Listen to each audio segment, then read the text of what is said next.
Parents మెచ్చిన university సంకల్ Chand Patel university Gujarat. మహిళలం మనం ఎంతో సాధించాం. చదువుల్లో ఉద్యోగాలలో 33% రిజర్వేషన్లు సాధించాం. చైర్మన్ లాంటి మగ పదాలను చైర్పర్సన్ అనేలా ఆడ మగకి వర్తించేలా మార్పించాం. ఎంత సాధించినా ఆడదాన్ని తమలపాకుల కట్టగానే చూస్తున్నారు, తల్లో పువ్వుగానే చూస్తున్నారు. ఉదాహరణకి ఆడది ఒక్కతే రోడ్డు పక్కనున్న టీ కొట్టుకెళ్లి టీ తాగితే ఇది లాడ్జింగ్ కేసు అని అంటారు. దీనికి కారణం ఏంటంటే ఒకప్పట్ల మనకు పోరాడే నాయకురాలు లేకపోవడమే. ఒక అనీ బెసెంట్, ఒక దుర్గాబాయ్ దేశ్ముఖ్, ఒక సరోజినీ నాయుడు, ఒక ఇందిరాగాంధీ మళ్ళీ మన కోసం పుట్టాలి. అసలు నన్ను అడిగితే ఈ జన్మలో దళితులకు ఎంతో సేవ చేసిన అంబేద్కర్ ఈసారి స్త్రీల కోసం ఆడదానిగా పుట్టి రాజ్యాంగం తిరగరాయాలి, మనకు 50% రిజర్వేషన్లు కల్పించాలి. అప్పుడు రిజర్వేషన్ల ద్వారానే మనం పైకొచ్చామని చులకనగా చూస్తారు. అయినా మగాడు ఆడది ఒకరినొకరు అర్థం చేసుకుంటే ఈ భేదాలెందుకు, ఈ వాదాలెందుకు? ఎవరెంత ఎదిగినా కనాల్సింది ఆడదే, కారకుడు మగాడే. ఈ సత్యం తెలుసుకుని ఒకరినొకరు గౌరవించుకుంటే చాలు. మగాడు ఆడదాన్ని గౌరవించడం అటుంచి అడగదొక్కుతున్నాడు. మనం మగాళ్ల కాళ్ళు నొక్కడాలు, పని మనిషిగా చాకరీలు చేయడాలు అవన్నీ మానేయాలి. మనకి స్వేచ్ఛ కావాలి. మగాళ్ళు మనకి చేస్తేనే మనం వాళ్ళకి చేయాలి. వాళ్ళు అసలు లెక్క చేయకూడదు. అప్పుడే వాళ్ళు మన దారికి వస్తారు. Correct correct, super correct. ఇచ్చిన స్వేచ్ఛను అలుసుగా తీసుకుని జీవితాన్ని నాశనం చేసుకునే వాళ్ళు కూడా ఉన్నారు. ఫారిన్ వ్యామోహంలో పడి సాంప్రదాయాన్ని కారదనడమే ఫ్యాషన్ అనుకుని ఆడదంటే అసహించుకునేలా స్వేచ్ఛను దుర్వినియోగం చేసుకునే వాళ్ళు కూడా ఉన్నారు. అందుకని అమ్మ చాటి బిడ్డలా మొగుడు పక్కన బిడ్డలా ఆడది బతకాలా? పుట్టే జీవికి ఆడది ఆధారమైనప్పుడు ఆడది మరొకరి మీద ఆధారపడి బతకడం ఏంటి? అదిరింది నా సావిరంగా. కరెక్ట్ అంతే. సమాజంలో సమూలమైన మార్పు రావాలంటే మనిషి పుట్టుకకు మూలమైన వివాహ వ్యవస్థలోనే మార్పు రావాలి, విప్లవం రావాలి. పెళ్లి చూపుల పేరుతో మగాడు ఆడదాన్ని శల్య పరీక్ష చేస్తాడు, శీల పరీక్ష చేస్తాడు. కానీ అదే మగాడిని ఆడది ఏ పరీక్ష చేయకూడదు. సూపర్ సూపర్ అంటే సూపర్ అంతే. అందుకే ఆ మగాడిని ఆడది పెళ్లికి ముందే లొంగ తీసుకోవాలి. ఆ మగాడి ఇంట్లోనే ఆడది పెళ్లి చూపులు ఏర్పాటు చేసుకోవాలి. ఆ మగాడి టోపీ కింద ఉన్నది జుట్టో, బట్టతలో, విగ్గో తెలుసుకోవాలంటే, ఆ కళ్ళ జోడు వెనకున్నది గాజు కన్నో, మెల్ల కన్నో, గుడ్డి కన్నో తెలుసుకోవాలంటే, ఆ బంకరకాలో, చెక్కకాలో తెలుసుకోవాలంటే ఆ ఆడది ఆ మగాడిని పెళ్లికి ముందే పరీక్షించాలి. లేకపోతే ఆడది బెడ్రూమ్ లో ఏ చిరంజీవినో నాగార్జున ఊహించుకుంటూ కాపురం చేస్తుంది. అయ్యి బాబు, ఇది అసలైన సూపర్ అండి బాబు. ఈ డైలాగులు ఉపన్యాసాల్లో చప్పట్లకు మాత్రమే పనికొస్తాయి. ఈ విపరీతమైన ధోరణులే మనకి విలువ లేకుండా చేస్తున్నాయి. సాంప్రదాయకంగా పెళ్లి చేసుకున్న మా ముత్తాత సంతోషంగా ఉండేవారు, మా తాత ఇంకా సంతోషంగా ఉండేవారు, మా నాన్న ఇంకా సుఖంగా బతికారు. వాళ్ళు పెళ్లాలతో ఆనందంగా కాపురాలు చేసుకోలేదా? వాళ్ళ భార్యలు ఎవరితోనైనా లేచిపోయారా? లేకపోతే ముందుగానే పరీక్షలు జరిపించి పెళ్లిళ్ళు చేసుకున్నారా? మా తాత, మా ముత్తాతని మగాడి వైపు నుంచి చూస్తున్నావు గాని మీ అమ్మమ్మ, మీ నానమ్మ అని వాళ్ళ సైడ్ నుంచి ఆలోచించావా? మొగుడయ్యాడు కాబట్టి చచ్చినట్టు అడ్జస్ట్ అయ్యి ఎందరో బతుకుతున్నారు. మగ లేని మగాళ్ళ వల్ల ఎందరో కొట్టాళ్ళుగా బతుకుతున్నారు. మొగుడికి తెలియకుండా చాటుగా ఎందరో పక్క వాళ్ళతో దొంగ కాపురాలు చేస్తున్నారు. ఆ మాటకొస్తే గర్భసంచి లేని ఆడాళ్ల వలన ఎంతమంది మగాళ్ళు సంతానం లేక పున్నామ నరకానికి పోలేదు? అందవిహీనమైన భార్యలతో ఎంతమంది మగాళ్ళు అడ్జస్ట్మెంట్ లైఫ్ అనుభవించడం లేదు? వాళ్ళంతా వాళ్ళ పెళ్లాల్ని వదిలేయాలనేనా నీ ఉద్దేశం? అందుకే పెళ్లి చూపుల ఆచారాల్ని పూర్తిగా మార్చేయాలని గొంతు చుచ్చుకునేది. ఎండ కాస్తుంటే గొడుగేసుకోవాలి గాని ఆకాశానికి అడ్డు కడతావా? సూర్యుని పగలు కొడతావా? అంతకన్నా వెర్ర ఆలోచన మరొకటి లేదు. మగాళ్ళలో మార్పు కోసం పవిత్రమైన ఆ పెళ్లి ఆచారాన్ని నాశనం చేసుకుంటావా? కాన్పు ముందు నొప్పులు, మార్పు కోసం కష్టాలు తప్పవు. నొప్పుల కోసం భయపడితే జననాలుండవు, కష్టాల కోసం వెనక్కి తగ్గితే సుఖాలుండవు. ఆచరణకి సాధ్యం కాని వాటి గురించి ఆలోచించడమే వ్యర్థం. ఆచరణలో పెట్టి చూపిస్తాను. చెప్పడం తేలికే గాని చెయ్యడం కష్టం. నేను చెప్పింది చేసి చూపిస్తాను. ఈ వివాహ వ్యవస్థనే మారుస్తాను. పెళ్లికి ముందే ఒక మగాడితో డేటింగ్ చేసి అతను అన్ని విధాలా నాకు నచ్చితేనే అతన్ని పెళ్లి చేసుకుంటాను. నీ తలతిక్క పిచ్చి పనులు కొప్పుకోవడానికి ఇదేం ఫారిన్ కాదు, ఇండియా. అక్కడి దాకా ఎందుకే? ఇప్పుడే ఒప్పిస్తాను. సాంబశివరావు, నాతో డేటింగ్ చేస్తావా? మీరు చెప్పిందా రైటు, మీ వెనకాల రైటు. డేటింగ్ అంటే ఏంటమ్మా? పెళ్లికి ముందు ఒకరి ఇష్టాల గురించి మరొకరు తెలుసుకోవడానికి కలిసి ఉండడం, అదే డేటింగ్. ఇదేంటిది కొత్తగా ఉంది? ఇది కొత్తగా నేను కనిపెట్టిందేం లేదు. డేటింగ్ అనేది ఫారెన్ లో ఎప్పటి నుంచో ఉంది. సాంబశివరావు, ఒప్పుకుంటున్నావా? శిరీష్ గారు ఏం చెప్పినా నేను కాదానండి.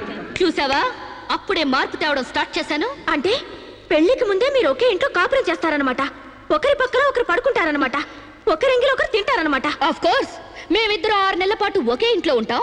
ఆ తర్వాత ఒకళ్ళొకళ్ళు ఇష్టపడితే పెళ్లి చేసుకుంటాం, లేకపోతే విడిపోతాం. విధవకి బొట్టు పెట్టాలన్నంత సులభం కాదు ఈ పని. ఇంతమంది ముందు నోటికొచ్చినట్లు వాగి ఇప్పుడు పరువు పోతుందన్న తాపత్రయంతో సరే అంటున్నాం. ఆ తర్వాత నేనెప్పుడన్నానంటే కావాలంటే అగ్రిమెంట్ మీద సైన్ చేస్తాను. కస్తూర్బాయ్ గారు, అగ్రిమెంట్ రెడీ చేయండి. పెళ్లి పేరుతో ఒకరంటే ఒకరు పడక ఒకే కప్పు కింద అయిష్టంగా కాపురం చేసే ఎంతో మందికి కావడానికి మా కలయికి ఒక చెంపదెబ్బ కావాలి. భారతీయ వివాహ వ్యవస్థకే కనువిప్పు కావాలి. సాంబశివరావుని స్టేజీ మీదకి రావాల్సిందిగా కోరుతున్నాను. పండించేది వరి, పుట్టింది ఈస్ట్ గోదావరి. శిరీషమ్మ గారు చెప్పింది చాలా కరెక్ట్. పెళ్లికి ముందే మొగాన్ని టెస్ట్ చేసి పెళ్లి చేసుకోవాలి. ఎందుకంటేనండి, సపోజ్ నేను ఉన్నానండి, నాకు చాలా పర్సనాలిటీ ఉంది, మంచి దమ్ము ఉంది, మీసం ఉంది, బాడీ కూడా ఉంది. మరి లోపలికి వెళ్తే నాకు మగతనం ఉందో లేదో మీరు ఎవరైనా చెప్పగలరా? నా నరాల్లో కరెంట్ ఉందో లేదో మీరు చెప్పగలరా? కాబట్టి మేడం గారు చెప్పిన డేటింగ్ పెళ్లికి నా ఓటు ముద్ర జై మేడం, జై జై మేడం, జై మేడం, జై జై మేడం, జై జై మేడం, జై జై మేడం. పెళ్లికి ముందు ఇద్దరు కలిసుండి ఒకరినొకరు ఇష్టాయిష్టాలను తెలుసుకుని 6 నెలల కాల పరిమితి దాటిన తర్వాత నచ్చితే పెళ్లి చేసుకుంటాం, లేదంటే విడిపోతాం. డేటింగ్ అనబడే ఈ ప్రక్రియను మేమిద్దరం స్టేజీ మీద ఉన్న పెద్దల సాక్షిగా, సభలోని జనాల సాక్షిగా సమ్మతిస్తున్నాం. సంతకాలు పెట్టండి.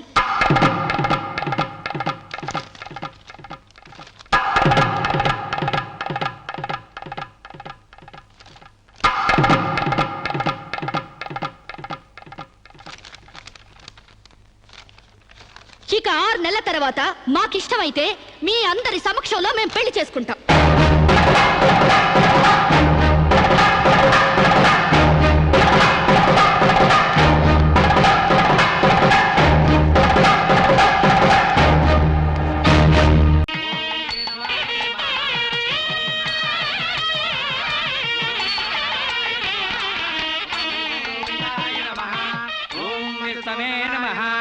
భూత ప్రేత పిండ ప్రధానే చదువుతున్న తద్దిన మంత్రం ఇది పెళ్లి. ఈ దిక్కుమాలిన పెళ్లికి రావాల్సింది అసలు మనం కాదయ్యా, మంత్రసం. ఏ నిమిషంలో పురుటి నొప్పులు వచ్చేస్తాయో ఏమో. ఈ పెళ్లి క్యాన్సిల్ చేసుకుని బిడ్డ బారసాల రోజున మ్యారేజ్ ఫిక్స్ చేసుకుని బిడ్డతో సాక్షి సంతకం చేయించుకుంటుందో ఏమో. నువ్వు కానీ సోఫాలో పెళ్ళేంటి విడ్డూరం కాకపోతేను. ఒకసారి శోభన మంచం ఎక్కాక సోఫాలో కట్టుకుంటే ఏంటి, స్టోర్ రూమ్ లో కట్టుకుంటే ఏంటి. అయినా నా వరకు నాకు ఈ పద్ధతి బాగా నచ్చిందమ్మా. కోరుకున్న కుర్రాళ్ళు విషయం ఉందో వీక్నెస్ ఉందో తెలుసుకుని కట్టుకుంటుంది. మరే లేకపోతే తీరా చేసుకున్నాక తాళిగట్టినోడు తడిగుడ్డగాడైతే గాడిపోయిలా ఆరిపోవు. అమ్మా, ఈ డేటింగ్ పెళ్లి ఉందని నాకు ముందు తెలియదు. తెలిస్తే నేను కూడా ఇలాగే చేసుకునేదాన్ని. చూడటానికి శోభన్ బాబులా ఉన్నాడని, కరెంట్ ఆఫీసులో పని చేస్తున్నాడని కట్టుకున్నా. తర్వాత తెలిసింది ఆయన బాడీలోనే కరెంట్ లేదని. నా కాలం కలిసొచ్చి హార్స్ పవర్ ఉండే మగాన్ని కట్టుకున్నాను కానీ లేకపోతే గోడలు దూకాల్సి వచ్చుండేది. చదివిన తూతులు చాలు కానీ వాళ్ళ చేత పీపీ ఎనిమిచ్చి పుష్టి కట్టించే పప్పును తినేయచ్చు.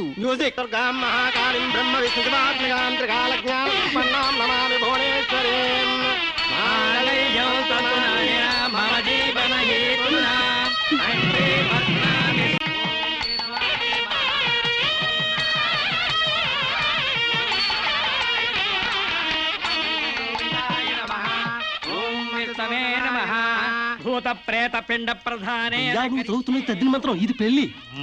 ఈ దిక్కుమాలిన పెళ్లికి రావాల్సింది అసలు మనం కాదయ్యా, మంత్రసం. ఏ నిమిషంలో పురుటి నొప్పులు వచ్చేస్తాయో ఏమో. ఈ పెళ్లి క్యాన్సిల్ చేసుకుని బిడ్డ బారసాల రోజున మ్యారేజ్ ఫిక్స్ చేసుకుని బిడ్డతో సాక్షి సంతకం చేయించుకుంటుందో ఏమో. నువ్వు కానీ సోఫాలో పెళ్ళేంటి విడ్డూరం కాకపోతేను. ఒకసారి శోభన మంచం ఎక్కాక సోఫాలో కట్టుకుంటే ఏంటి, స్టోర్ రూమ్ లో కట్టుకుంటే ఏంటి. అయినా నా వరకు నాకు ఈ పద్ధతి బాగా నచ్చిందమ్మా. కోరుకున్న కుర్రాళ్ళు విషయం ఉందో వీక్నెస్ ఉందో తెలుసుకుని కట్టుకుంటుంది. మరే లేకపోతే తీరా చేసుకున్నాక తాళిగట్టినోడు తడిగుడ్డగాడైతే గాడిపోయిలా ఆరిపోవు. అమ్మా, ఈ డేటింగ్ పెళ్లి ఉందని నాకు ముందు తెలియదు. తెలిస్తే నేను కూడా ఇలాగే చేసుకునేదాన్ని. చూడటానికి శోభన్ బాబులా ఉన్నాడని, కరెంట్ ఆఫీసులో పని చేస్తున్నాడని కట్టుకున్నా. తర్వాత తెలిసింది ఆయన బాడీలోనే కరెంట్ లేదని. నా కాలం కలిసొచ్చి హార్స్ పవర్ ఉండే మగాన్ని కట్టుకున్నాను కానీ లేకపోతే గోడలు దూకాల్సి వచ్చుండేది. చదివిన తూతులు చాలు కానీ వాళ్ళ చేత పీపీ ఎనిమిచ్చి పుష్టి కట్టించే పప్పును తినేయచ్చు.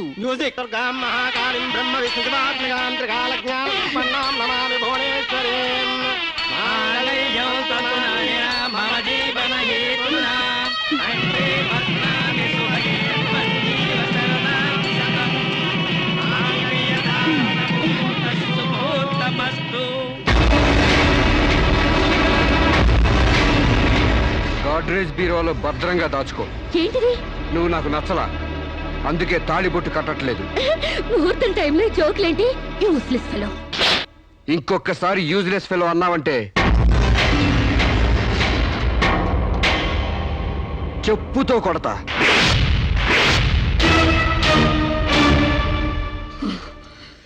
ఏమన్నా?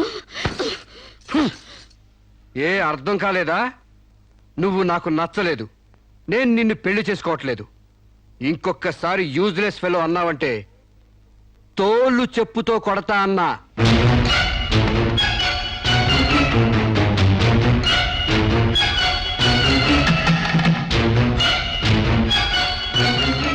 ఆగు బాబు, ఏమైంది? మీ చెల్లెలు నాకు నచ్చలేదండి, ఈ పెళ్లి క్యాన్సిల్. ఏమిటి పెళ్లి క్యాన్సిలా?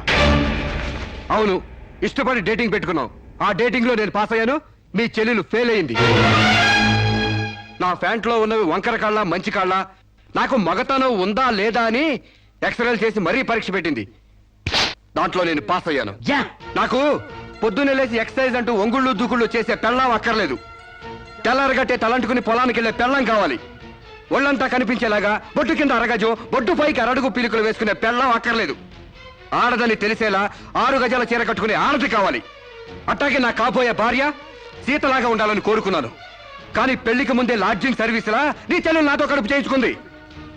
కాబట్టి నీ చెల్లెలు ఫెయిల్ అయింది, అందుకే మీ చెల్లెలు నేను పెళ్లి చేసుకోవట్లేదు. తాళి కట్టకుండా మండపం నుంచి బయటికి వెళ్దామని. నువ్వు నా పంచం మీద అంచు కూడా పీకలేవు. సాంబశివరావు, డేటింగ్ లో పాస్ అయ్యాను ఫెయిల్ అయ్యానని నీ దారి నువ్వు చూసుకుంటే ఈ కడపకు బాధ్యులు ఎవరు? ఇత్తనం నాటితే మొక్క మొలుస్తుందని ముందు మీకు తెలియదా? ఒళ్ళు కొవ్వెక్కి కడుపు చేయించుకోవడం మీ ఆడబడుచు తప్పు, కానీ నా మగతనం తప్పు కాదు. సాంబయ్య, నన్ను మోసం చేయడానికి నీకు ఎంత ధైర్యం రా?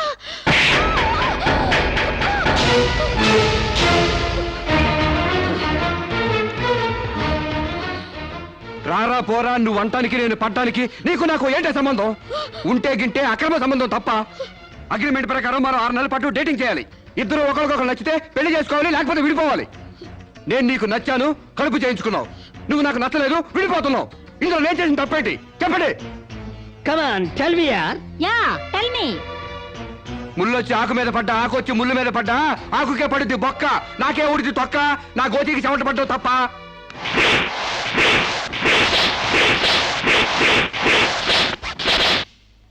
నాన్న, సీన్ అర్థమైంది కదా? అర్థమైంది. అయితే టాటా చెప్పొచ్చాయి. సారీ యార్, take it easy, don't feel uneasy. All the best, bye bye, see you.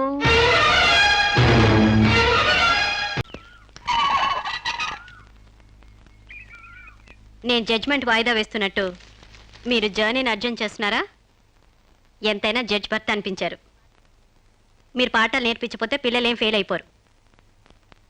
ఈసారి వారం రోజు సెలవు పెట్టండి, ఓకే? అమ్మా, మీకోసం ఎవరు వచ్చారు. బాయ్.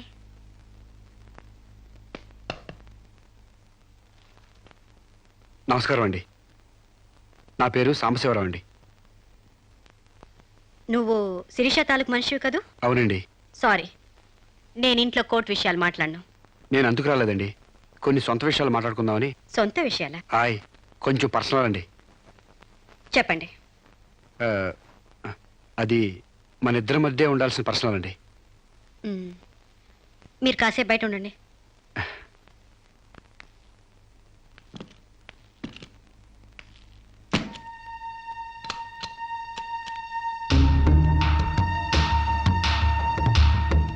చాలా సీక్రెట్ కదండి, అందుకే తెలిపేశాను. చెప్పు. మీ వారు ఢిల్లీలో ఉంటారంట కదండి? అవును. అక్కడ మీ వారు లీడర్ అంట కదండి? University reader. 15 రోజులకోసారి వచ్చి వెళ్తుంటారంట కదండి? ఇవన్నీ నీకెలా తెలుసు? కావాల్సిన వాళ్ళ గురించి ఆ మాత్రం తెలుసుకోలేమంటండి. అమావాస్యకోసారి వచ్చే మీ ఆయన కోసం మీ అందాన్ని అడవి కాసిన వెళ్ళి చేసుకుంటారా? ఆ రోజు కోర్టులో మిమ్మల్ని చూడగానే నా వయసు జిగేలు మంది. మీ ఆయన ఉండరని తెలిసి నా మనసు జాలి పడింది. తేగలాగా మంచి నాజుగ్గా ఉన్నారు. ఎందుకు ఇలా మీ అందాన్ని మగ్గబెట్టుకుంటారు? ఓ పని చేయండి, మీరు నన్ను ఉంచుకోండి, లేకపోతే నేను మిమ్మల్ని ఉంచుకుంటాను. నన్నెవరు అనుకుంటున్నారా? రంబను తలదన్నే మేనకే మీ కాలు మొక్కి అందగత్తి అనుకుంటున్నాను. మిస్టర్ సాంబశివరావు, ఆయ్, పండించేది వరి, పుట్టింది ఈస్ట్ గోదావరి.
జరిగింది? అతను చాలా ఇండిసెంట్ గా ప్రవర్తించాడు. అసలు వీడి లోపల ఎందుకు రానిచ్చారు మేడం? ముందు అతను హాస్పిటల్ తీసుకెళ్ళండి ప్లీజ్. Constables, call ambulance. ఆగండి.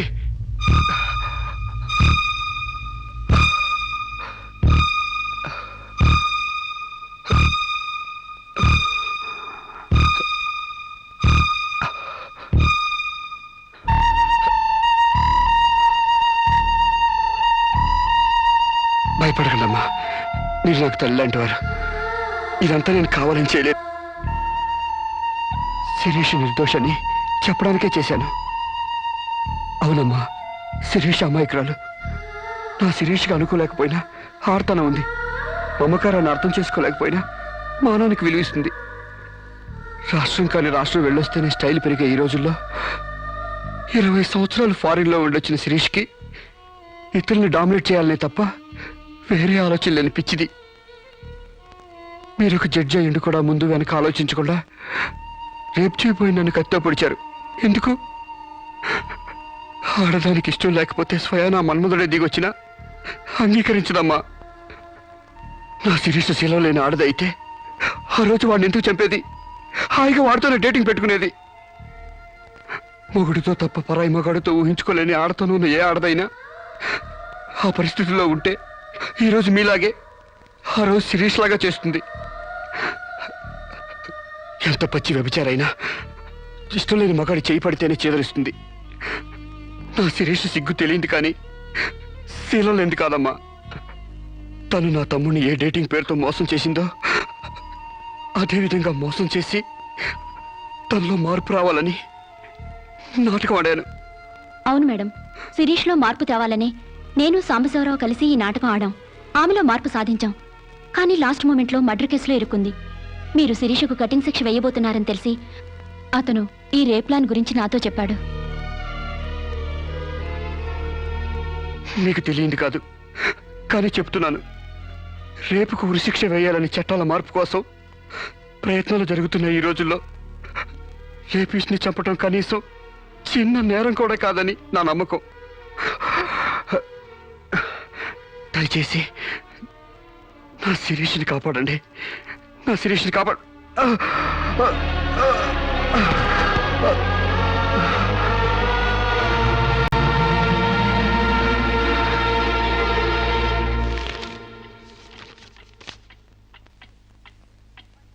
మనల్ని కుట్టినా కుట్టకపోయినా చీవని తేలిని పావుని చంపేస్తున్నాం మనకు హాని కలగకూడదని.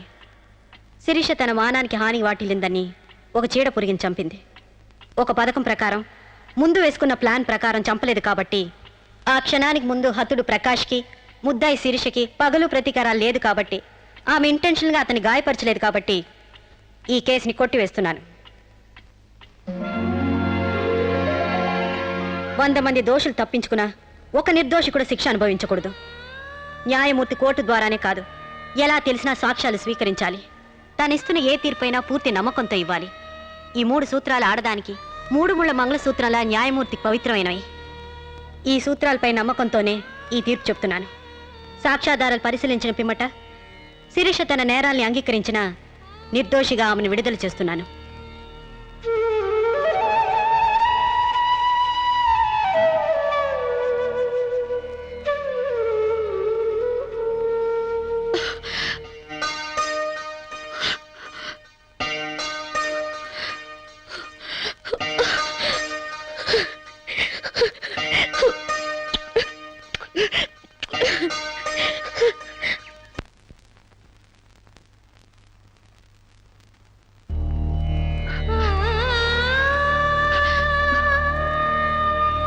మన సాంప్రదాయాల సంస్కృతుల వాల్యూ తెలుసుకున్నాను.